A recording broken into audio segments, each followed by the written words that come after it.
Hello from System Base. Today we're going to talk a little bit about the different connection options that we have available for our PCI and our PCI Express cards. All of our boards support either RS232 or RS422 or 485. And they come with various different connection options, from fan-out cables to onboard connectors to panel connectors. So let's talk a little bit about those. First one I'll talk about is our universal PCI card here. This supports 3.3 or 5 volt slots. It happens to have a single DB9 connector on it, but we have other models which are full height and they have 2 DB9 connectors on them as well.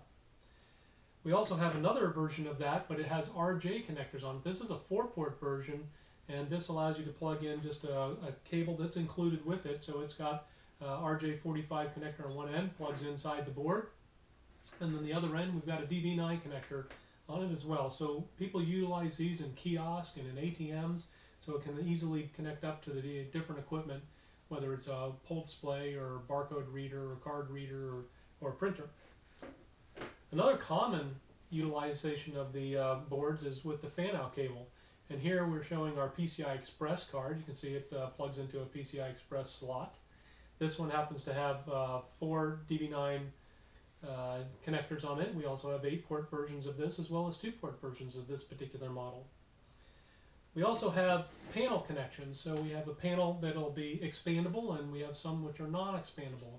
Our non-expandable versions are 4-port and 8-port, but then utilizing this special card that we have here, it supports up to 32 ports, and you do that by connecting up these particular panels. So here, this connector goes over to the board, which is plugged into your system.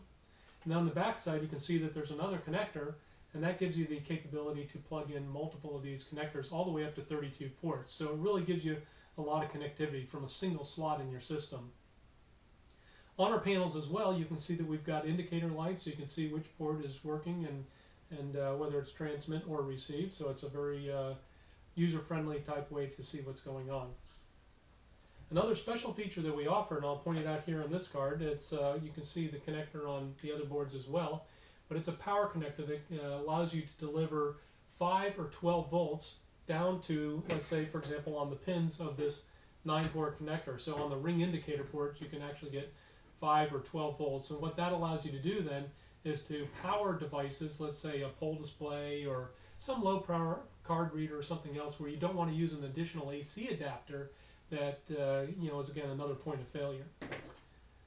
And to choose whether you want 5 volts or 12 volts, there's little header pins here, and you can just plug on each individual port. So you can select one port with 5 volt or the other port with 12 volts, or obviously none. No power to any of the pins, and then you're using ring indicator. So that's kind of a little bit of an overview of our PCI and PCI Express cards. We'd like to invite you to check out our other videos on our YouTube channel. Check us out on our website at www.systembase.co. Give me a call, or give us a call over at System Base at 561-235-7300, and we'd love to answer any questions that you may have. Until next time, have a great day.